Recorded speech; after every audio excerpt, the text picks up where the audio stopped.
Ahora, se escucha, se escucha. Se escucha. Hola, se escucha. Dice que la cámara está virada. La cámara está virada porque le hice el cambio de la cámara porque ahorita estábamos bien. Mira a ver, búscalo ahí. No, estamos. Tienes que cambiar la cámara ya. Ah. Hola. Ahora, ¿se oye y se ve? ¿Se ve? No. Liliana, ¿nos vemos bien? No. ¿No nos vemos? Estoy viendo aquí que está virado. Ponla así. No. ¿Así? No. Ya se ve. Ay, tú dices que lo pongas para arriba. Vamos a ver ahora. Así no. Por aquí. No, otra vez. Ahora sí. Somos un desastre tecnológico. Está virada. ¿Qué quiere decir virada? ¿De lado o es que están viendo siempre esto? lo habíamos hecho así, pero aquí está virada. Mira la pucha, mírala aquí. Ay, qué raro. ¿Y si pasado. y si la pongo así, qué se Pero ve? ahora nos escuchan. Sí, ¿nos escuchan? Sí. Sí, La ponen así, pero no nos vemos. sí se ven. Nos vemos Lester y yo, no te ves. Y yo me junto un poquito contigo, con Juan.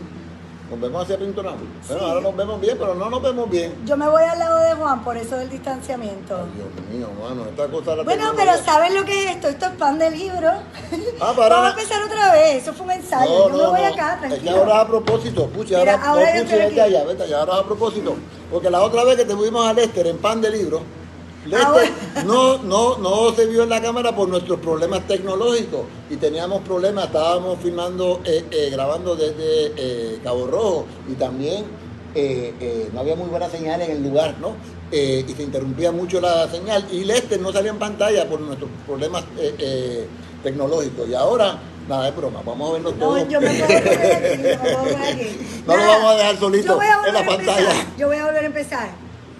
Lester Nurse, Juan Otero, Puchi Platón, pan de libros. Taller Comunidad Lagoico. Y este es el estudio de grabación de la calle Loíza Inc., que se está inaugurando hoy con nosotros. Y les prometemos que pronto ellos nos van a ayudar a que no tengamos estos problemas de cámara ni de audio. Entonces, estamos aquí. Queríamos Nos van a dar un taller de tecnología. Sí, queríamos solo repasar que anoche tuvimos una noche de jazz bajo las estrellas con... Jonathan Tuazo, Dan Martínez, Jan Cruz y Leonardo Osuna. Y que fue una noche memorable. Lester, Juan y yo estábamos aquí y podemos constatar que la gente goza mucho de salir, que pueden estar seguros en nuestro patio y que la música es inigualable escucharla en vivo. Y nuestro próximo Jazz en Lagoico, último fin de semana de mes. Y todo el último domingo, 6 de la tarde. Todo con distanciamiento social, no estaba físico, no, estábamos distanciados. Y ya ¿verdad? mismo terminamos esta introducción. El ¿Y miércoles... vamos a dejar hablar a este hermano? Sí, por favor. Todos los miércoles aquí en Lagoico tenemos a la doctora Victoria García con unas clínicas psicoanalíticas. Bien importante en este tiempo, atenderse siempre es importante. Lester fue psicólogo también, que nos puede dar fe. En mayo primero vuelven La Feria las de ferias Salud. Y sin más, Juan, ¿de qué estamos hablando con Lester? Bueno, Lester quería decir algo sobre el Sí, no, que concepto de ayer. me fue sorprendente.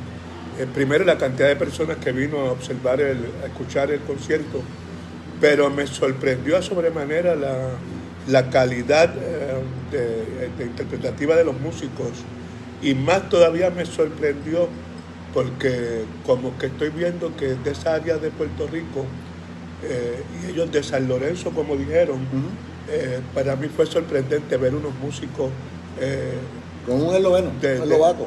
De San Lorenzo, con la calidad musical que expresaron ayer, que para mí es a nivel mundial. Sí, realmente son unas experiencias formidables también por lo frescos que son en música Así creada que, en el momento. Tenemos una dicha de tenerlo los domingos, ¿no? Tranquilito, una horita de jazz, y quiere darse la vuelta. Esperemos que poder tener, ¿no? Que la pandemia vaya controlando y poder aumentar la asistencia. Hasta ahora estamos con 50 personas, que es un éxito, un lleno total para nosotros. Sí, Así pero que volviendo a Pan de Libros. vamos aquí, a Pan de Libros. En este espacio de Lagoico lo que nosotros hacemos es compartir sobre las cosas que nos nutren desde los libros. Pero hoy el libro, Lester trajo libro, pero hoy nuestro libro también es Lester. Bueno, yo espero que... Lester Nurse es un profesor retirado, es un miembro de nuestra junta de directores aquí en La Goico, colaborador, vecino, voluntario también de esta gesta cultural y comunitaria que hacemos en La Goico. Y habíamos empezado hace 2 o 3 semanas a conversar sobre San Mateo de Cangrejo, que es este barrio mayor, ¿verdad? De donde está Machuchal insertado. Sí, yo en la última ocasión que estuvimos, la primera parte de este conversatorio, para mí fue bien importante la parte, pues hablamos primero de los primeros pobladores, que obviamente fueron nuestros indios taínos y quizás nuestros indios pretaínos, ¿no? Pero me parece sumamente importante el desarrollo de Cangrejo a partir del siglo XVIII. El siglo XVIII primero porque se construye la ermita de San Mateo de Cangrejo, que es lo que nosotros hoy conocemos como la iglesia de San Mateo. Es el comenzar de la avenida Eduardo Conde, donde está esa hermosa iglesia, que solamente en Puerto Rico entiendo que hay 3 iglesias con esa cúpula redonda, que son la Portacoelia en San Germán, la Catedral de San Juan y la de San Mateo. Primero porque la de San Mateo, como digo, de 1759, además que reunía el lugar importante donde estaban las oficinas quizás y el centro de la Iglesia Católica, que es donde actualmente está la Universidad del Sagrado Corazón, que era donde estaba quizás la jerarquía eclesiástica de la época. Entonces, esa iglesia se da también, se va a erigir por una petición de los fundadores del poblado, don Pedro Cortijo y 55 negros más del sector, que a la misma vez están solicitando la conversión de la aldea de San Mateo de Cangrejo en un pueblo. Es decir, la palabra que se usaba en aquel entonces era la palabra partido. Era partido sinónimo de pueblo. Entonces, en el 1773, la corona española contesta las peticiones, convierte la ermita en una iglesia y convierte la aldea en un poblado, en un partido. Ajá. Entonces, eso convierte al pueblo de San Mateo de Cangrejos en el primero, y creo yo y entiendo yo, en el único pueblo en Puerto Rico fundado por personas descendientes de africanos y africanos. Entonces, eso es un hecho que marca un hito histórico totalmente invisibilizado en todas las historias oficiales del pueblo de Puerto Rico. Exacto. Pero además de eso, me parece importante que en ese siglo XVIII, don Pedro Cortijo y esos 55 negros del sector libres, negros libres, un siglo antes de la abolición de la esclavitud, en su mayoría, los fundadores del pueblo de Cangrejo, y en su mayoría no, los fundadores del pueblo de Cangrejo, todos eran negros libres o libertos, y en su mayoría cimarrones que habían venido de algunos lugares de las Islas Vírgenes. El resto de la población, muy pocos de ellos, eran esclavizados. Es decir, que el pueblo de San Mateo de Cangrejo es fundado por negros libres y libertos. Libres porque nunca habían sido esclavizados. Exacto. Habían llegado desde España, lo que llamamos ladinos, habían llegado ya libres. Libertos porque esos fueron los que poco a poco fueron comprando su libertad a base de su trabajo. ¿Y quién registró, cuando tú te empiezas, porque yo sé que tú has escrito sobre esta historia y sabemos que está memorializada en la cultura popular, en la música, ¿verdad? ¿Dónde, por ejemplo, no solo invisibilizado y no está en la historia oficial, en qué momento tú puedes decirnos más o menos que empieza a cambiar sí, de que conocemos, ¿verdad? De que podemos conocer la historia? Cuando se funda el poblado de San Mateo de Cangrejos, 1773, es una selva, es un territorio de manglares. Exacto, lo que conocemos Isla Verde, lo que conocemos hoy como Champal, lo que conocemos hoy como condado, este sector donde estamos ubicados, calle Loíza, esto eran manglares. Por lo tanto, los primeros pobladores negros fueron en todo el sector los primeros pobladores, no habían otros pobladores. Ya los indios, desafortunadamente, habían sido prácticamente exterminados del sector o habían huido a lugares más protegidos, montañosos, ¿no? Pero también en este mismo siglo, y me parece importante, se funda un cuerpo militar única y exclusivamente formado por personas negras. Son estos mismos miembros fundadores del poblado, don Pedro Cortijo y 55 negros más del sector, fundan el poblado de San Mateo de Cangrejos, dado el documento enviado de las Cortes Españolas autorizando la fundación del pueblo. Pero ya entrado a finales de este siglo, 1797, ocurre un hecho histórico sumamente importante y también donde los negros juegan un papel bien importante. Se da el último ataque inglés a la isla de Puerto Rico, es decir, el ataque de Ralph Abercrombie. Exacto. De eso hablamos 1797. Ahí fue que nos quedamos en el ataque, en el último, en la primera parte de este conversatorio. Ese ataque es sumamente importante y es cuestionable la posición que han asumido los historiadores a través de las décadas. Número uno, que se habla muy poco de este evento. En las escuelas, yo creo que fue un privilegio en muchos sentidos haber estudiado en escuelas aquí cercanas, Escuela Julián Blanco, Escuela Carrión Maduro, Escuela Labra, Escuela Superior Central. Nunca en los libros apareció un dato sobre este importantísimo evento de la historia de Puerto Rico. ¿Por qué importantísimo? Porque Abercrombie viene a Puerto Rico con una de las armadas más numerosas que habían invadido la isla de Puerto Rico. Viene con unos 6.000 hombres y con toda una experiencia de ataques anteriores ingleses. Las batallas se dieron desde que desembarca por el Abra de Cangrejo, es decir, Piñones, ese área de Isla Verde, Piñones, que es Cangrejo arriba.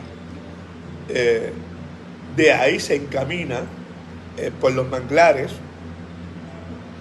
hasta llegar al área de Martín Peña.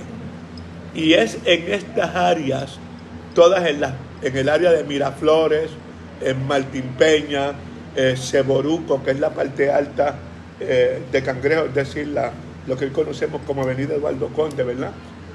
Seboruco, incluso el puente, que es donde ubica el Cangrejo Yacht Club, ¿verdad?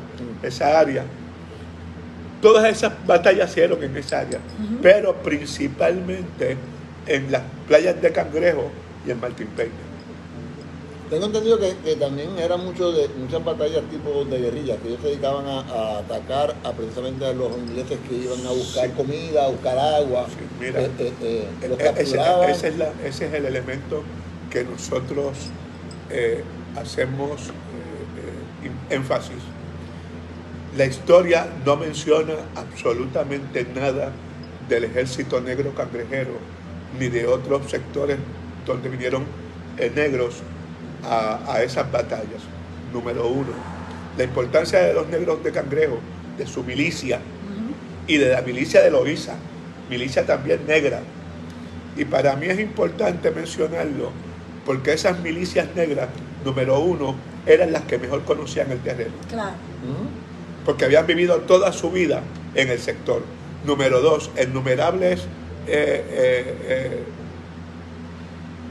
libros, innumerables fuentes de información, se hace el señalamiento de que los negros de Cangrejo en sus ataques nocturnos de sorpresa hicieron gran daño a la armada inglesa, al punto tal que esa dedicación por defender el suelo patrio el suelo patrio, no defender a España ni nada por el estilo, Exacto, era como han su querido propia zona. mencionar, no, era defender su territorio. Lograron expulsar a los ingleses de todo el territorio.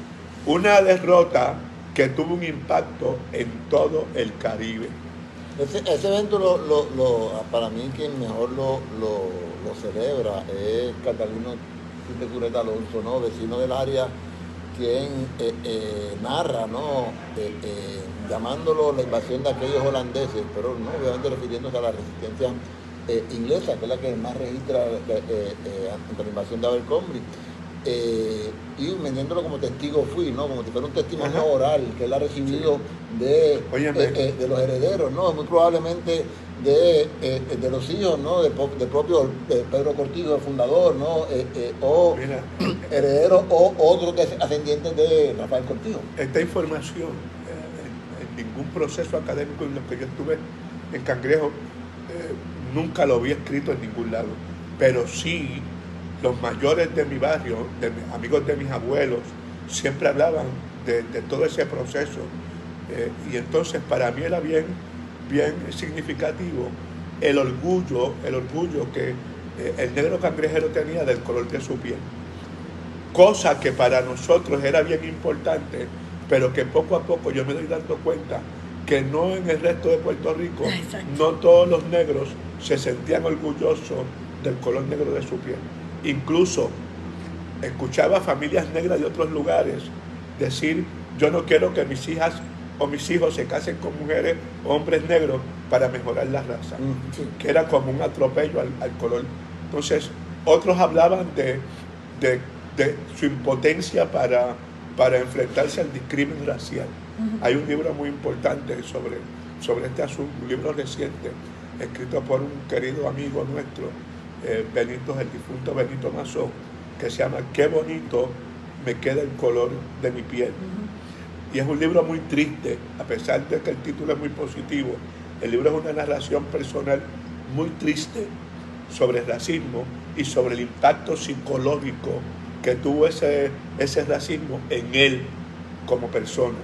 Y yo como psicólogo puedo dar testimonio, pues, por las muchas entrevistas que hice a personas que tuvimos relación profesional, de cómo ese racismo, e inclusive lo que hoy llaman también bullying, ¿verdad?, que es la mofa por algún defecto físico o por algún detalle que tú tengas en tu cuerpo, o nosotros llamamos apodos, ¿verdad?, que es un apodo con la intención de burlarse de la persona, de hacerle daño en alguna forma, de molestarlo. El impacto psicológico es de tal naturaleza que podemos decir que en muchos casos, y cuando digo en muchos casos, termina con el suicidio de una persona, ya sea porque es obesa, ya sea porque es el color negro de su piel muy negra, o porque es negro simplemente, o porque tiene algunas características como cualquier otro ser humano que llaman la atención, o porque es corino, o porque tiene una masa de carne en la frente, como decimos, un guabucho, que eran motivos para burlarse de esa persona. Entonces, el negro cangrejero, obviamente, muy orgulloso del color de su piel, para mí chocaba con la idea que nos vendían en la escuela. Pero dos cosas me parecían importantes. Me preparaban para bregar con un racismo que ya veníamos percibiendo en el área de condado. Ajá. La frontera con la parada 21 y con estos barrios. Exacto. Cómo se iba desplazando el negro del sector, ¿verdad? Ya entrando en ese siglo XX, ya vemos también cómo aquella selva cangrejera del siglo XVIII y XIX va desapareciendo. Va desapareciendo porque con la revolución haitiana vienen llegando a Puerto Rico muchos franceses. Exacto. Con sus esclavizados y se van ubicando muchas veces, muchos de ellos, en el suroeste de Puerto Rico. Ajá. Siempre vino gente para esta área, pero la concentración fue más en el suroeste: Ponce, Mayagüez, Arroyo, Guayama, etc. En el caso nuestro, viene una ola de emigrantes del interior de la isla. ¿Dónde se van a ubicar? En los manglares En la costa. de la costa, pero principalmente en los manglares de lo que hoy es la avenida Fernández Junco hacia abajo, es decir, entre Fernández Junco y Plaza de las Américas, por donde pasa el puente de la Constitución o el puente de entrada al Santurce moderno. Toda esa franja que va desde el puente de Martín Peña hasta Miramar se va formando de los emigrantes. De la avenida Ponce de León hacia la playa era el territorio negro. Bayola, Machuchal, Ceboruco, Villa Palmeras, Isla Verde, Cangrejo Arriba, Piñones, hasta Loíza. Esta parte de la avenida Ponce de León hacia acá era negra. De la Fernández Junco hacia allá era de los era muchos mulatos, pero que habían venido principalmente de la montaña o de otra. ¿Cuál era su empleo favorito? La plaza del mercado. O sea, ellos vinieron a trabajar en la plaza del mercado. Pero eran los que comerciaban con frutas, verduras, etcétera. Ahí estaba gran parte de la población en esos alrededores. Es decir, ese sector era Campo Alegre, ¿verdad? Pero ahí vivía mucha gente importante. Cayetano Colitoste. Exacto. Ahí vivía Luis Pález Mato, por esa área. Un poco más acá también, Tapia, Luis ¿no? Pález Mato. Digo, Tapia no, aquí Colitoste, la casa de Colitoste. Sí, vivía, que tenía la mansión, que obviamente era un mulato muy importante, Giorgetti. Claro. Su mansión la era... casa Giorgetti, la Giorgetti. tumbaron porque era un símbolo de un mulato exitoso. Entonces, Santurce comienza a poblarse ya para los años 40, 30, 40 y 50, ya Santurce pierde toda aquella manglares y comienza a poblarse tanto para los manglares del área posterior a la Fernández Junco, como también ese migrante empieza a integrarse a los barrios cangrejeros. ¿Y cuándo Barrio Obrero, por ejemplo, cuándo se va formando? Barrio Obrero se va formando, obviamente, a principios de siglo, Claro. Porque también ahí estaba lo que se llama el Campamento de las Casas, que fue el campamento de la Primera Guerra Mundial. Entonces, ahí da paso para la formación de Barrio Obrero, que es una construcción de Antonio R. Barceló para empleados obreros del área. Santurce se convierte entonces prácticamente en el centro de la ciudad capital. Pobladores del interior de la isla, sectores negros. Cuando yo me criaba, en los años 50, todavía en Santurce habían grandes sectores poblados principalmente por gente negra. Pero obviamente, y ahí es que entramos nosotros, comenzamos a ver los planes del gobierno que vienen del siglo pasado, del blanqueamiento poblacional. ¿Qué hacen? Santurce se convierte, importante, se mejoran los medios de comunicación a finales del siglo XVIII, del siglo XIX, y una persona bien importante, porque es el que establece, viene una familia importante de los Capetillos, que habían establecido el primer medio de comunicación entre San Juan, Cangrejos y Río Piedras, una transportación en carroza. Pero eso fue en 1835. Ya para el 1880 llega, en el 39, llega don Pablo Ubarri Capetillo. Familia de Capetillo, el de la transportación. Me imagino que sobrino o algún familiar cercano por el apellido Capetillo. Pero es Ubarri Capetillo. Y en el 1880 inaugura un medio de transportación entre San Juan, Cangrejo y Río Piedras. Lo moderniza. Wow. Pero, ¿de dónde viene Pablo Ubarri Capetillo? Pablo Ubarri Capetillo viene del norte de España, de un poblado llamado San José de Santurce. Mira. Un pueblo sardinero. y se convierte rápido, como viene una familia prominente, en un personaje importante y de poder, y se nombra alcalde del pueblo de San Mateo de Cangrejo. Entonces, por eso que se conoce Entonces, en honor a él, Es que se llama Santurce. se le cambia el nombre de San Mateo de Cangrejo a Santurce. Y no solamente ellos, sino que por temor a como era un pueblo negro y se había dado la revolución haitiana, entonces, ¿qué ocurre? Se divide. Una parte se le da a Río Piedras, una parte se le da a San Juan y otra parte se le da a Carolina. Pero cuando comenzamos a buscar en nuestra investigación sobre Pablo Ubarri Capetillo y el nombre de Santurce, en honor a él, se le cambia el nombre de San Mateo de Cangrejo a Santurce, en honor al lugar de nacimiento de este señor Pablo Ubarri. Wow. Pero ¿qué pasa? Que en la documentación histórica nos dice que Pablo Ubarri Capetillo era miembro militante del movimiento oscurantista. Y el movimiento oscurantista se distinguía porque estaba en contra de todo lo que sonara a puertorriqueñidad. Eran los estadistas de ese momento.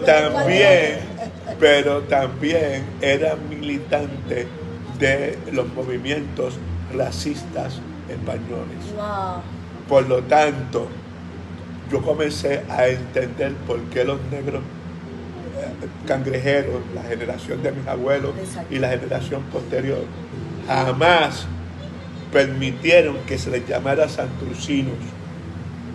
Eran cangrejeros, porque para ellos el nombre de Santurce y su origen era no solamente ofensivo, sino era de rechazo total. Es racista.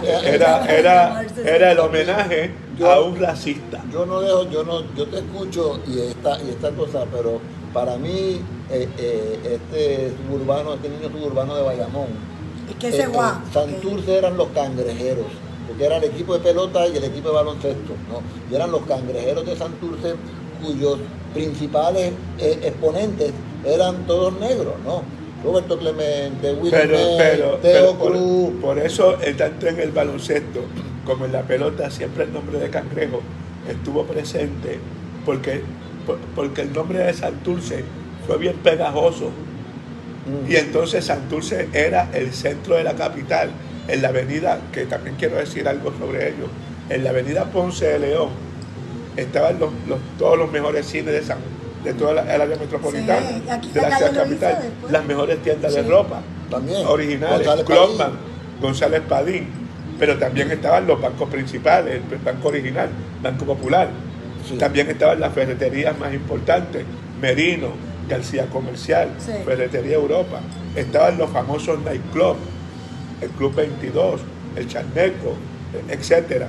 O sea, Gentleman, estaban el Teatro Metropolitan, New Broadway, Hollywood, Ambassador, WIAC, WKQ, o sea, todo. Ese era nuestro... San Río.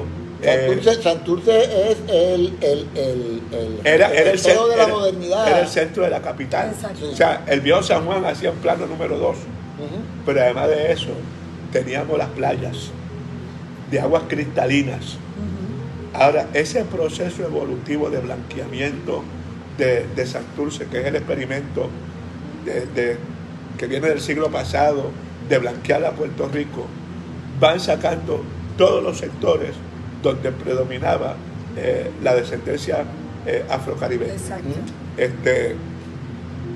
La 21, que era el centro de la capital, de la ciudad, porque era lo que estaba de frente a los teatros, era como la manzana que rodeaba toda esa área de desarrollo. Bajo el pretexto de progreso, los envían a 3 lugares: Luis Llorén Torres, Nemesio R. Canales y Operlán en San José. A Operlán en San José se va la familia, que eran un poquito clase media, tirando para clase media. La gente más pobre los envían a San José, a Nemesio Canales, pero la mayoría de la 21 principalmente para Llorens. Llorens Torres. Sí. Por lo tanto, otra gente un poquito más económicamente pudiente, porque San José Oberlán era una clase media baja, pero una clase media un poquito más pudiente. Se inauguró la urbanización Los Ángeles, Villa Carolina, lo otro, que está ¿Cómo se llama de donde es la familia de Norris también? Country Club, ¿no? Country Club Sí. y Villa Fontana. ¿Y de qué año estamos hablando, Lester? Estamos como en los... La expropiación en Santurce comenzó como en el año 57, Exacto. 58, Country Club, la construcción de Country La Club tiene última, que ser esta época. la última parte de la expropiación, que era una parte que fue protegida, fue el Antón Santos, donde está toda esa parte de ciudad, ¿cómo es que se llama? Complejo deportivo, la ciudad... No, donde está la Ciudadela. Ciudadela. Toda esa pedazo de calle que tenía unas construcciones de casas antiguas bien importantes. Tumbaron la mansión Giorgetti, Exacto. pero despoblaron a Santurce por completo. Y ahí estaba el Arrasaron teatro con todas las casas del llamado Fanguito, Sí. desde Tras Talleres hasta Buenos Aires. Acá lo último que desapareció fue la parte donde está el Choliseo, y donde está la escuela de música, y eso era Toquillo. Toquillo, Sí. sí, ya Toquillo. también estos son poblados que crecen a mitad del siglo. Toquillo. Entonces, poco a poco, que es a donde quiero llegar, en el Santurce de hoy no hay absolutamente nada que diga que este pueblo fue fundado por personas de la raza negra que defendieron con alma y con uñas y dientes, Su libertad. sin alma casi, su territorio, y que fueron el eje principal para expulsar a los ingleses, no solamente del territorio nacional de la Isla Grande, sino junto con Miguel Enríquez, un mulato corsario de San Juan, expulsaron a los ingleses de Vieques. Sí. Por lo tanto, Vieques hoy es posesión y parte de Puerto Rico gracias a los negros cangrejeros y a Miguel Enríquez. Entonces, para mí es importante,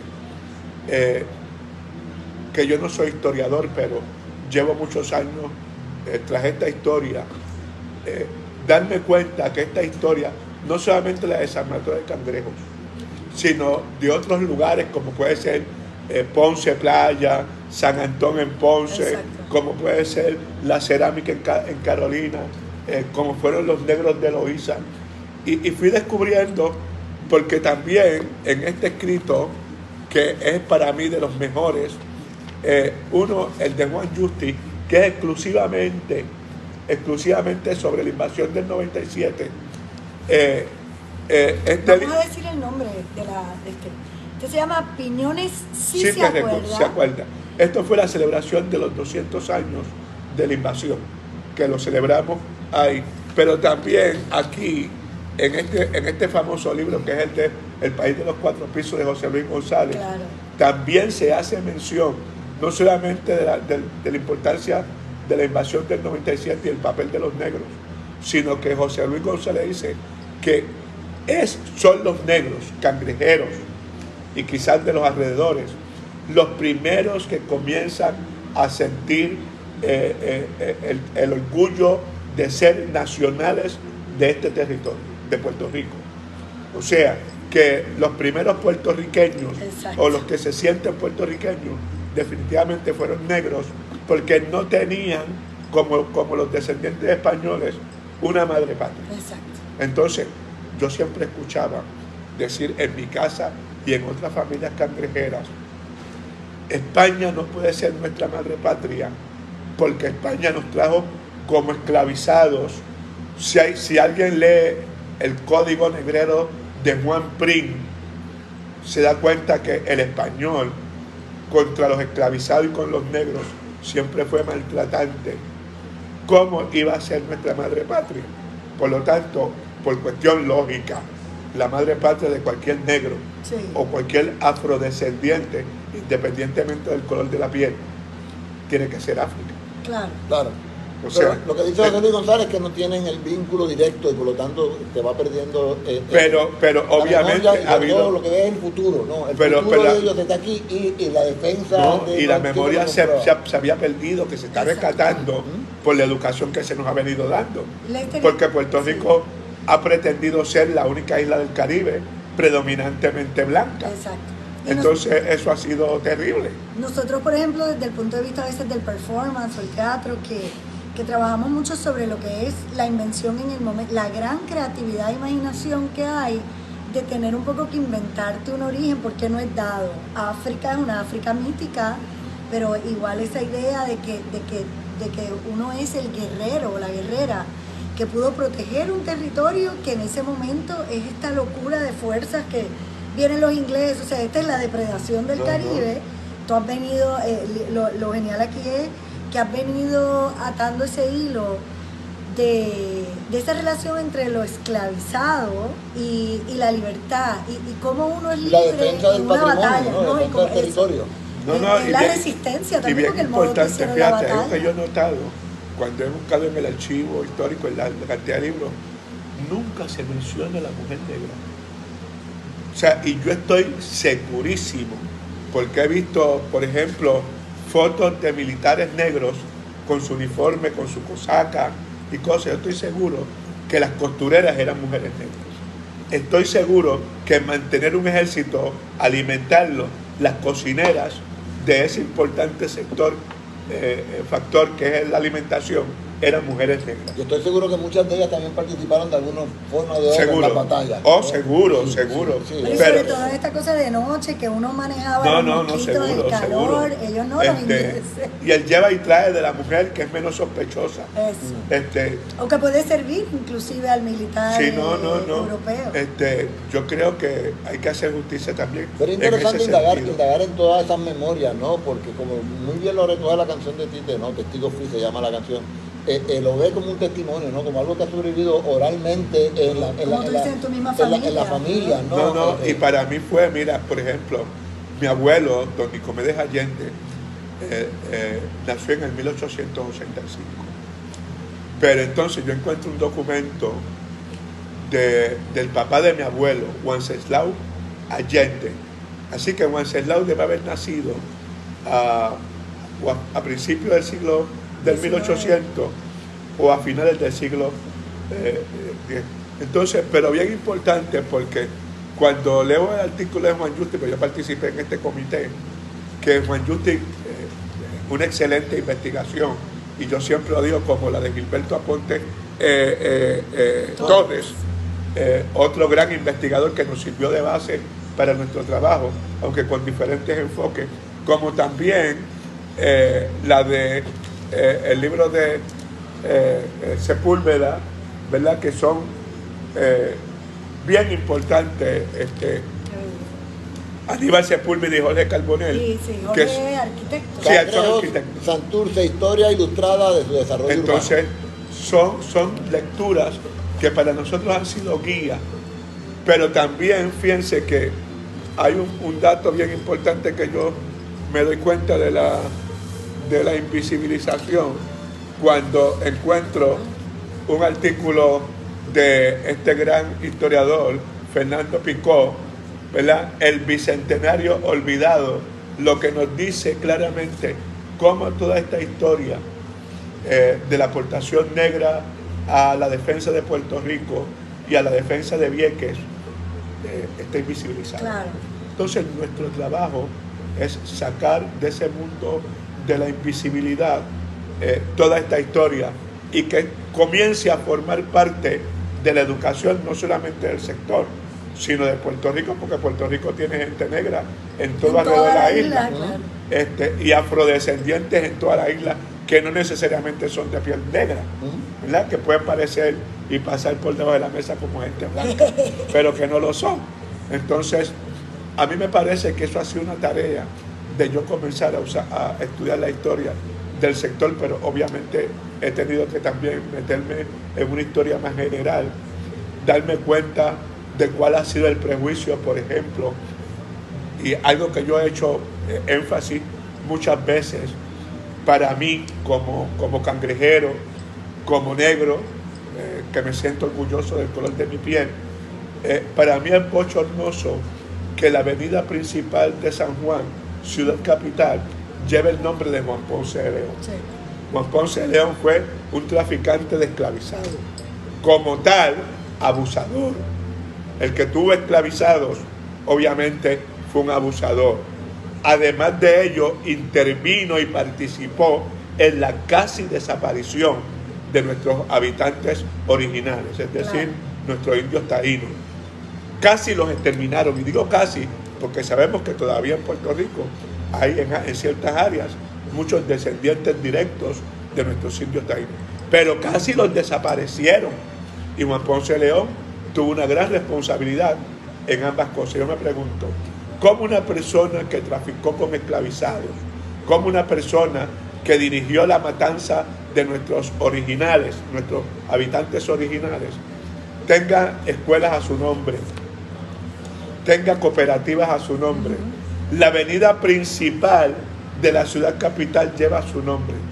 Y para mí es vergonzoso cuando camino por Atorrey, una tierra que fue de negros, veo que de un callejón casi sale un letrero que dice Maestro Rafael Cordero y otro letrero en la avenida que dice Juan Ponce de León. Y yo me pregunto, ¿cuál de los dos es merecedor de que la avenida lleve su nombre?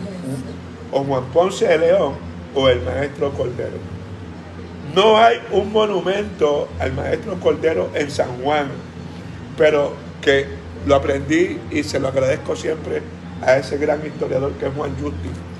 Con los cañones que dejaron los ingleses en esa última invasión en todo el territorio de Martín Peña, que dejaron cañones de bronce tirados, las autoridades españolas los recogieron, los fundieron y con ello erigieron la estatua de Juan Ponce de León en San Juan. Total. Eso es bochornoso. Mira, que en el siglo XXI todavía la avenida principal de San Juan lleve ese nombre. Antes de eso, te tengo un comentario, una posible especulación, ¿no? Precisamente ese proceso de desarrollo de Puerto Rico, que incluye nombrar escuelas y avenidas, ¿no? Que es a lo largo del, ¿no? Pongamos los años 20, 30, 40, va acompañado con el esfuerzo de la intelectualidad puertorriqueña de definirnos como hispanos, ¿no?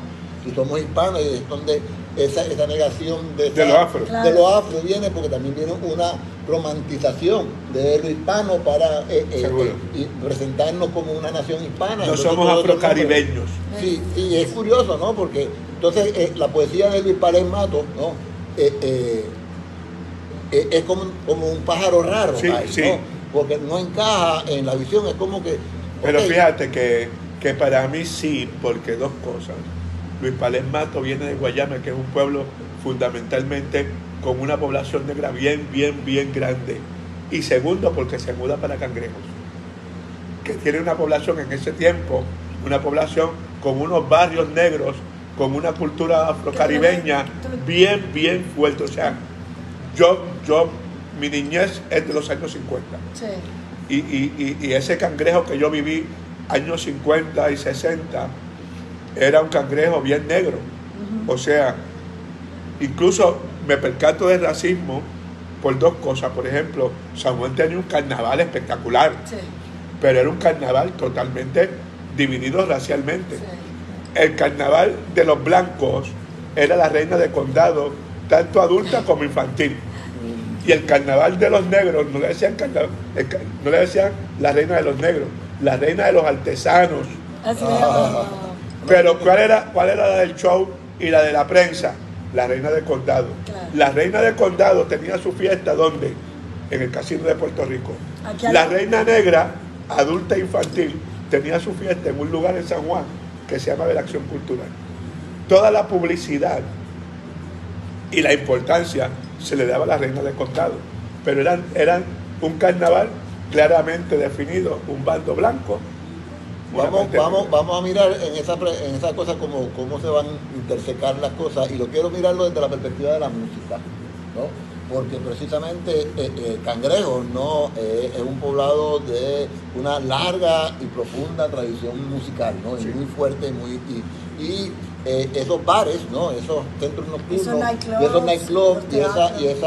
esos carnavales son centros de trabajo, ¿no? Centros de creación y también pero de ingresos para familiar, para muchos de ellos un ingreso secundario, pero para otros se convierte en el ingreso familiar. Pero yo quiero que también hablemos de la música, no tanto de los músicos como trabajadores, sino de... No era solamente música de bomba y plena. Pero cuando hablamos de Cangrejo, mucha gente piensa que como era un poblado negro, no, había muchos tríos. Exacto. Por ejemplo, uno de los más famosos tríos de todo Puerto Rico era el trío Santurce de Cheito González. Uh-huh.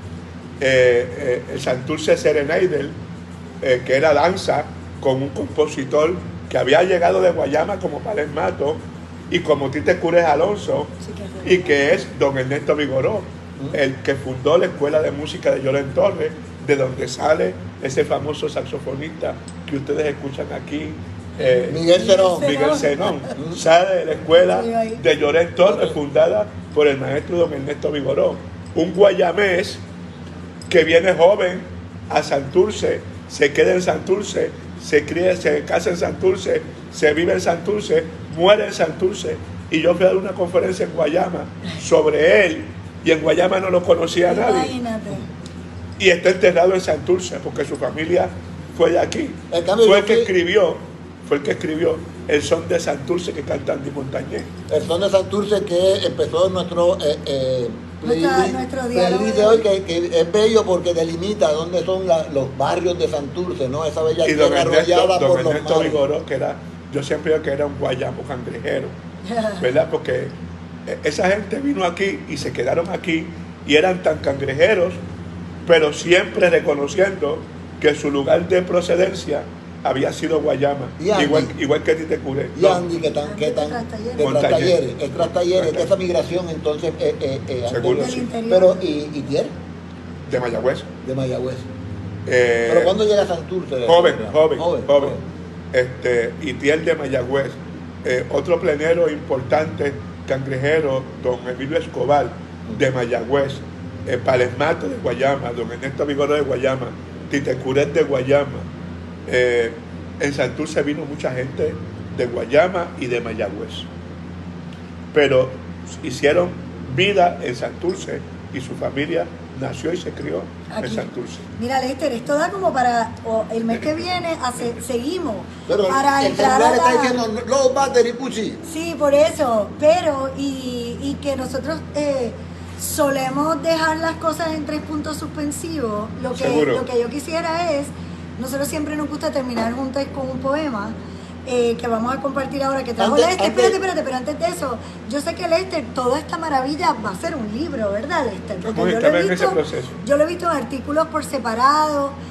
Creo que en el chat ¿Tú sabes lo que Rocío pasa? nos Que habló de este libro, creo, de Picot, que tiene no, que... y hay varios libros más. Exacto. Lo que pasa es que mi proceso ha sido bien lento porque no soy historiador. Entonces, en lo que uno va cogiendo, atando cabos. ¿Y cuál va a ser tu voz? Porque lo genial de lo que tú nos estás contando con la son las historias. con la ventaja de que yo pude vivir en un cangrejo a partir de los años 50. Que es y he visto cómo el proceso de cambio se ha dado, o sea, cómo inclusive, que me parece que es parte del proyecto Goico, cómo han ido maltratando y deteriorando el ambiente. Exacto. Y cómo nosotros podemos aportar en rescatar, o sea, no solamente rescatar historia, sino rescatar espacios para convertirlos en espacios saludables, en la playa. O sea, cómo es que nuestro gobierno pretende que esta área norte del Océano Atlántico sea un lugar atractivo para los turistas si nuestras playas siempre están contaminadas. Y si realmente, más allá de prometer y de decirnos cosas, ¿por qué no le meten mano a lo que ellos saben que está ocurriendo con muchos condominios que tiran sus aguas usadas al mar? Y aquí en la calle Loíza, los negocios, que tenemos una campaña con el estuario. Los vertederos que van por el canterillo, que tiran cuanta porquería hay. Entonces, nosotros tenemos la gran responsabilidad de aportar una piedrita en este proceso.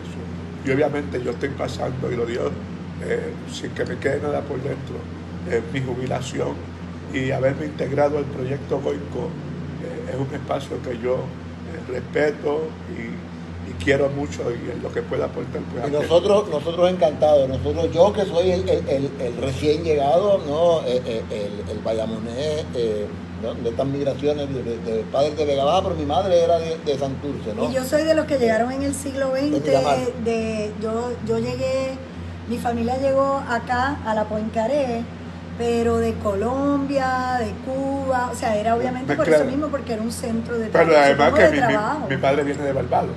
Ah, porque exacto. Así que yo, todos venimos de otras islas, de otras partes. Hasta americanos también. Como me crié con los Allendes, que es la familia materna, pues he sentido un gran privilegio ser un Allende. O sea, para los Allendes, ser Allende y sentir ese orgullo de nuestra afrodescendencia y un deber de poner nuestra raza en su justa perspectiva. Y de ahí mi interés por escarbar un poquito de la historia y aprender un poquito de la historia. Y déjeme decir, me he llevado una gran satisfacción ver lo importante que han sido los africanos en la formación de nuestra identidad como puertorriqueños, y me parece que es una responsabilidad no solamente mía, sino de cualquier puertorriqueño, independientemente de su color, sacar esta historia en la justa perspectiva y ponerla para que sea parte de nuestra formación. Las historias fundacionales aquí en la Goico, además de contar con estos encuentros que hacemos, pero la idea es que aquí en la Goico pueda haber un espacio donde usted pueda venir y conocer esta historia en nuestra sala de lectura. Ahora el colega Tito Matos, también miembro de nuestro grupo de trabajo, va a abrir una casa de la plena. Entonces, estas cositas que hemos ido contando... Son detalles, pero que usted los puede venir a visitar en la Goico. Y para recuperar palabras de Fernando Picó, hay que recuperar la historia de la gente. Sí, eso es. Sí. Y vamos a terminar con una celebración a la mujer negra que nos trajo Lester de un familiar, poeta. Don Vittorio Llanos Allende. De los Allende, que también era de aquí, que vivía en nuestra comunidad, en Bayola, y voy a comenzar yo. Y el poema se llama Negra. Naciste bella, naciste santa, naciste negra. Tus dientes blancos como el nácar te dan aspectos diosa africana. Naciste bella, naciste santa, naciste guapa, naciste negra. Todo tu cuerpo y toda tu alma llevan muy dentro mis alabanzas. Naciste bella, naciste santa, naciste negra. Naciste dulce como la caña, como el anón, como el caimito, como el membrillo y como el agua fresca del coco de esta, mi tierra. Tus grandes ojos como luceros llevan escritos todos mis versos. Yo te venero porque eres santa, porque eres bella, porque eres dulce, porque eres negra, cual azabache, y más que todo, porque eres negra, hija de negra, negra de negros. Don Vittorio Llanos Allende, natural de la 21 del barrio Bayola. Que vamos a tener que seguir leyendo otros poemas otros días, compartiendo. Y nada, queremos agradecer a Lester. En mayo, probablemente cada mes, seguimos. Podemos hacer una vez al mes, como en la Goico nos gusta hacer las cosas una vez al mes. Jazz el último domingo, cine el tercer domingo de mes. Pero pan de libro lo hacemos toda la semana. Pan de libro es semanal, así sí, que porque somos los más sacrificados. Queremos seguir expandiendo a las diferentes historias que estamos contando, sí, los que aquí nos hemos reunido. En Cangrejo hay mucha historia que contar. Mucha. Por ejemplo, para terminar con cómo es que se ha perdido gran parte del sector en el deterioro. Por ejemplo, lo que le dio el nombre al sector, que fue el Cangrejo, desapareció de la costa. Ya no hay mariposas, no hay cucubanos. Entonces nos toca a nosotros rescatar, y se puede rescatar muchas cosas. Muy bien. Especialmente la historia. Ese es el proyecto. Vamos. Y esto es Pan de Libro, Taller Comunidad La Goico. Gracias Óptico Fiber, que nos da internet, Y aquí Y a ustedes estamos por estar con nosotros. casi listos para recibirlos, pero todavía con precauciones, distanciamiento, lavado de manos. Aquí los tres tenemos vacuna, por eso estamos cómodamente compartiendo. Pero nos vemos entonces El lunes que viene. Con ¿Nosotros? Mayagüez. Ah, no, somos nosotros nada más. Pronto vamos Seguimos con Mayagüez. gozando. Bueno, hasta la próxima.